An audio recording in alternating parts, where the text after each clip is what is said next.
Hello friends, आज का video आपके लिए काफ़ी इन्फॉर्मेटिव होगा क्योंकि हम जानेंगे ऐसे 3 कारणों के बारे में जो आपको, अगर आपको आईपीओ का अलॉटमेंट चाहिए तो उस पर ध्यान देना बहुत ज़रूरी है, क्योंकि ये वो बेसिक कॉमन रीजंस हैं जिनकी वजह से आपको अलॉटमेंट नहीं मिलता।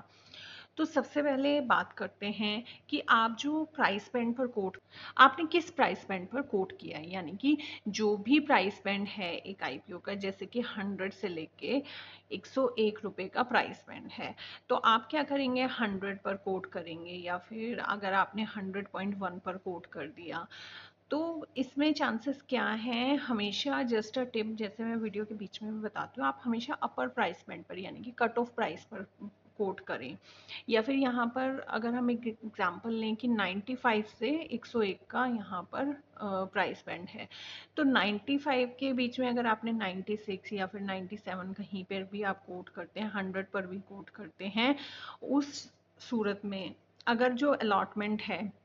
वो 101 पर हुई है, अगर प्राइस जो फिक्स हुआ है अलॉटमेंट प्राइस, तो आपको उस केस में अलॉटमेंट यहाँ पर नहीं मिलेगा। आपको क्या करना है, हमेशा जस्ट अ टिप, जिस भी आप आईपीओ में अप्लाई करने जाएं उसको हमेशा उसके कट ऑफ प्राइस पर ही कोट करें। कभी भी बीच में कोट करने से आपको बहुत परसेंटेज बढ़ जाती है कि आपको आईपीओ नहीं मिलेगा। आजकल आपने देखा है, अगर जीएमपी काफ़ी अच्छा है, सब्सक्रिप्शन स्टेटस अच्छा है, क्योंकि मल्टीपल टाइम सब्सक्राइब्ड आईपीओ होते हैं, तो हमेशा वो अपर प्राइस बैंड पर ही या फिर उससे अच्छे प्रीमियम पर ही खुलते हैं। तो अगर जो अलॉटमेंट प्राइस है, जो लिस्टिंग प्राइस है, वो आपकी जहाँ तक आपने कोट किया है वहाँ तक नहीं आ रहा है, तो ऑटोमेटिकली फर्स्ट फेज पर ही आपकी जो एप्लीकेशन है वो रिजेक्ट हो जाएगी। तो सबसे पहला यही रीज़न है कि हमेशा कट ऑफ प्राइस पर ही या फिर कहें तो अपर स्लैब पर ही कोट करें।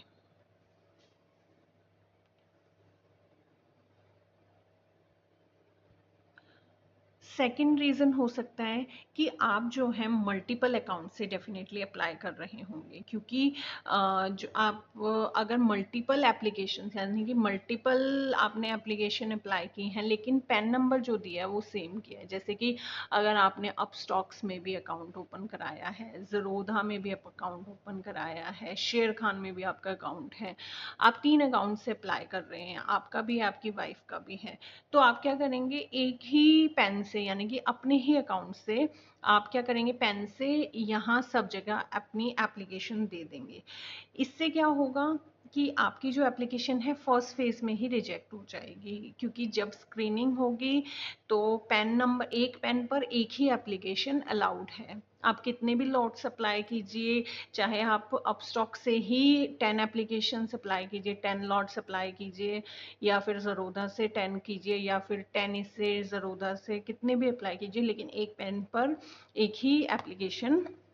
जो है वो अभी मैंडेट है। तो आप क्या कीजिए, मल्टीपल अकाउंट से अप्लाई कीजिए, यानी कि मल्टीपल पैन नंबर से अप्लाई कीजिए। आप अपने फैमिली मेंबर्स के अकाउंट ओपन करा सकते हैं, और उन मल्टीपल पैन नंबर से आप अगर अप्लाई करेंगे आईपीओ में तो डेफिनेटली आपका फैमिली आईपीओ कहीं ना कहीं निकलेगा और आप बना सकते हैं एक शानदार लिस्टिंग।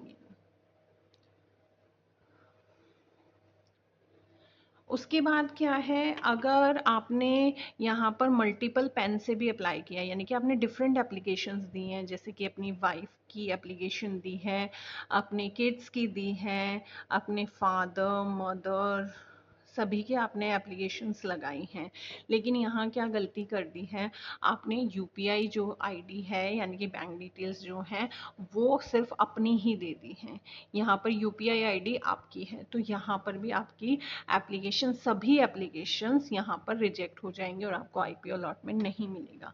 तो इस केस में भी क्या करना है, अगर आप वाइफ का अकाउंट से आईपीओ में अप्लाई कर रहे हैं तो वाइफ की यूपीआई आईडी जाएगी, किड्स अकाउंट से किड्स की यूपीआई आईडी यानी कि उनके बैंक अकाउंट डिटेल जाएंगे,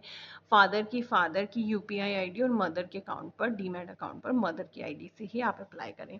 तो अगर आप किसी भी आपके फैमिली अकाउंट्स में अप्लाई कर रहे हैं, एक पेन पर एक यूपीआई आईडी और एक ही लॉट यहाँ पर अप्लाई होगा। तो ये कुछ बेसिक बातें थी जो हम कॉमन मिस्टेक्स होती हैं किसी भी आईपीओ में लगाने के लिए, क्योंकि प्राइस बैंड का इशू हमेशा रहता है। मोस्टली जो निवेशक होते हैं वो सोचते हैं इसके बीच में कहीं भी कोट कर सकते हैं, तो वो एक स्लैब के बीच में कहीं भी कोट कर सकते हैं, और वहाँ आईपीओस की जो चांसेस हैं अलॉटमेंट के वो निल हो जाते हैं। या फिर हम एक ही पेन से मल्टीपल लॉट्स अप्लाई करते हैं या डिफरेंट डिफरेंट डीमैट्स में अकाउंट्स में अप्लाई करते हैं, तो उस केस में भी हमारी अलॉटमेंट नील हो जाती है, हमारा कोई चांस नहीं होता अलॉटमेंट का। और अगर यूपीआई आईडी हम सेम रखते हैं तो भी हमारे अलॉटमेंट के चांसेस ऑलमोस्ट नील हो जाते हैं। तो आज का वीडियो आई होप आपको काफ़ी नॉलेजेबल लगा होगा। आपके व्यूज़ क्या हैं, क्या आपको आईपीओज लॉट होते हैं, आपकी क्या स्ट्रैटेजी रहती है, मुझे कमेंट सेक्शन में बताना बिल्कुल ना भूलिएगा।